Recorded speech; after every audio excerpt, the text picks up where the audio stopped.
सिगा जे मरकज़ी deputy general secretary Javed Ahmed Unhar चयो आहे त सिगा पंहिंजो पाण खे सुञाणण, पंहिंजे इदारनि जी मालकी करे अवाम जे ॾुखनि खे घटाइण में पंहिंजो किरदार अदा करण जो नालो आहे।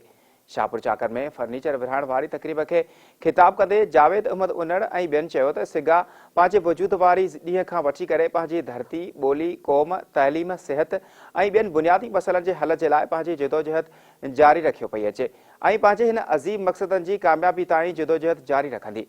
हुन चयो त सिगा मुफ़्त अखियुनि जी कैंप, फ्री मेडिकल कैंप, माल में विचड़ंदड़ बीमारियुनि जे बचाव जे लाइ वैक्सीन, शागिर्दनि में मुफ़्त किताब विरहाइण सूधो अवामी भलाई वारनि कमनि में हमेशा अॻु भरी रही आहे।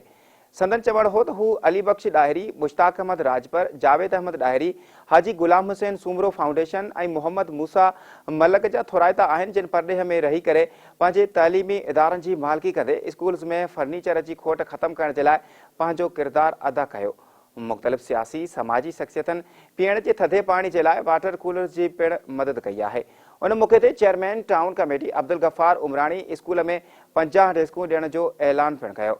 सिगा पारां फर्नीचर विरहाइण वारी तक़रीब खे स्कूल जे एफ.ए. मोहम्मद सिद्दीक़ साबरी, अताउल्ला उन्हड़, अब्दुल हमीद डाहिरी, ज़ुल्फ़कार अली डाहिरी, राजा सलीम उन्हड़ ऐं ॿियनि पिण ख़िताब कयो। तक़रीब में मोहम्मद अली पल, अनवर अली डाहिरी, यार मोहम्मद सूमरो, मोहम्मद रमज़ान सूमरो ऐं ॿियूं शख़्सियतूं पिण मौजूद हुयूं।